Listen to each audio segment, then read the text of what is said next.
Punjabi radio USA पेश करता है अज दा दिन सिख इतिहास विच।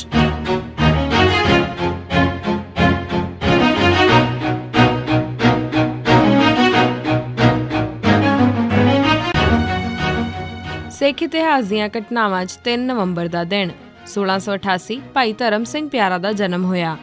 आनंदपुर साहिब विच गुरु गोबिंद सिंह साहिब वालों सीस भेट कौतक करन वेले अपना सिर पेश करन वाला दूजा प्यारा भाई धर्म सिंह सी। उन्हां दा जन्म 3 नवंबर 1688 विच भाई संत राम दे घर हसनापुर दिल्ली तो 50 किलोमीटर दूर होया। 1753 3-4 नवंबर की रात नूं मीर मन्नू मरिया। 2 नवंबर 1753 नूं मीर मन्नू मलिकपुर वाली चौकी विच हाਜ਼ਰ सी। उसनूं खबर मिली कि सिखां दा एक वड्डा जत्था लाहौर वालों ਚੱਕ गुरु ਵੱਲ जाण वास्ते ਜਾਂ वापस मुड़दिआं पिंड मलिकपुर दे नेड़े गन्ने दे एक खेत विच लुकिया बैठा है। खबर मिलदिआं ही मीर मन्नू उस पासे चल पिया ते गन्ने दे खेत नूं घेरा पा लिया। जद लुके होए सिखां नूं पता लगा कि उन्हां नूं फौज ने घेर लिया तां उन्हां खेत 'चों फायरिंग शुरू कर दित्ती। एकदम गोलियां दी आवाज़ ते मीर मन्नू दा घोड़ा तलपक पिया ते भज टुरिया। मन्नू घोड़े तो डिग पिया पर उसदा एक पैर घोड़े दे रकाब विच ही फस गया। घोड़ा मन्नू नूं घसीटदा बड़ी दूर तक निकल गया। मन्नू बुरी तरह जख्मी हो गया। मन्नू दा इलाज करन दी बड़ी कोशिश की गई पर वह होश विच भी ना आ सकिया ते 3-4 नवंबर की रात नूं मर गया। 1834 जींद दे राजा संगत सिंह दी मौत। जींद रियासत दे राजा संगत सिंह पुत्र फतेह सिंह दी मौत 3 नवंबर 1834 दे दिन संगरूर विच होई सी। ਉਹ 30 ਜੁਲਾਈ 1822 ਦੇ ਦਿਨ ਗੱਦੀ ਤੇ ਬੈਠਿਆ ਸੀ ਤੇ ਕਿਉਂਕਿ ਉਸ ਦੀ ਕੋਈ ਔਲਾਦ ਨਹੀਂ ਸੀ ਇਸ ਲਈ ਉਸ ਦੇ ਮਰਨ ਪਿੱਛੋਂ ਬਜੀਤਪੁਰ ਘਰਾਣੇ ਦੇ ਸਰੂਪ ਸਿੰਘ ਨੂੰ ਰਾਜਾ ਬਣਾਇਆ ਗਿਆ।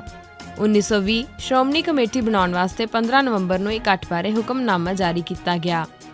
12 ਅਕਤੂਬਰ 1920 ਦੇ ਦਿਨ ਦਰਬਾਰ ਸਾਹਿਬ ਉੱਤੇ ਕਬਜ਼ੇ ਤੋਂ ਕੁਝ ਦਿਨ ਮਗਰੋਂ ਮਾਸਟਰ ਮੋਤਾ ਸਿੰਘ ਅੰਮ੍ਰਿਤਸਰ ਆਏ। ਉਹਨਾਂ ਨੇ ਸਲਾਹ ਦਿੱਤੀ ਕਿ ਸਿੱਖ ਪੰਥ ਦਾ ਇੱਕ ਸਰਬੱਤ ਖਾਲਸਾ ਇਕੱਠ ਬੁਲਾਇਆ ਜਾਏ ਅਤੇ ਉਸ ਵਿੱਚ ਗੁਰਦੁਆਰਾ ਸਾਹਿਬ ਦੇ ਇੰਤਜ਼ਾਮ ਵਾਸਤੇ ਇੱਕ ਪੰਥਕ ਕਮੇਟੀ ਚੁਣੀ ਜਾਏ। ਇਸ ਤੇ ਡਾਕਟਰ ਗੁਰਬਖਸ਼ ਸਿੰਘ ਜੋ ਡਿਪਟੀ ਕਮਿਸ਼ਨਰ ਵੱਲੋਂ ਨਾਮਜ਼ਦ ਹੋਈ 9 ਮੈਂਬਰੀ ਕਮੇਟੀ ਦੇ ਮੈਂਬਰ ਸਨ ਨੇ 3 ਨਵੰਬਰ 1920 ਦੇ ਦਿਨ ਸਿੱਖ ਕੌਮ ਦਾ ਨਾਂ ਅਕਾਲ ਤਖਤ ਸਾਹਿਬ ਦਾ ਹੁਕਮਨਾਮਾ ਜਾਰੀ ਕਰਕੇ ਸਰਬੱਤ ਖਾਲਸਾ ਇਕੱਠ ਬੁਲਾਉਣ ਦਾ ਐਲਾਨ ਕੀਤਾ।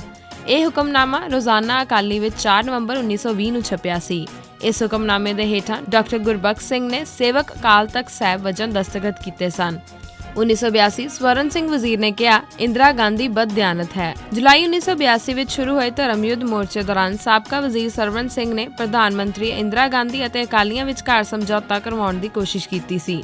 ਉਸ ਮੁਤਾਬਿਕ ਅਕਾਲੀ ਆਗੂ ਕੁਝ ਮੰਗਾਂ ਮਨਵਾਉਣ ਮਗਰੋਂ ਮੋਰਚਾ ਖਤਮ ਕਰਨ ਵਾਸਤੇ ਰਾਜ਼ੀ ਹੋ ਗਏ ਸਨ ਅਤੇ ਸਰਕਾਰੀ ਅਫਸਰਾਂ ਨੇ ਡਰਾਫਟ ਵੀ ਤਿਆਰ ਕਰ ਲਿਆ ਸੀ। ਪਰ ਜਦ ਇਹ ਡਰਾਫਟ ਇੰਦਰਾ ਗਾਂਧੀ ਕੋਲ ਗਿਆ ਤਾਂ ਉਸਨੇ ਵੀਟੋ ਕਰ ਦਿੱਤਾ ਕਿਉਂਕਿ ਉਹ ਤਾਂ ਦਰਬਾਰ ਸਾਹਿਬ ਉੱਤੇ ਹਮਲਾ ਕਰਨ ਦੀ ਤਿਆਰੀ ਕਰ ਰਹੀ ਸੀ। ਇਸ ਮਗਰੋਂ ਸਵਰਨ ਸਿੰਘ ਨੇ ਵੀ ਇੰਦਰਾ ਗਾਂਧੀ ਉੱਤੇ ਬਦਦਿਆਨਤੀ ਦਾ ਇਲਜ਼ਾਮ ਲਾ ਕੇ 3 ਨਵੰਬਰ ਨੂੰ ਹਥਿਆਰ ਸੁੱਟ ਦਿੱਤੇ ਸਨ। ਇਸ ਦਾ ਜ਼ਿਕਰ ਕੁਲਦੀਪ ਨਈਅਰ ਨੇ ਆਪਣੀ ਕਿਤਾਬ ਪੰਜਾਬ ਦਾ ਦੁਖਾਂਤ ਵਿੱਚ ਵੀ ਕੀਤਾ ਹੈ।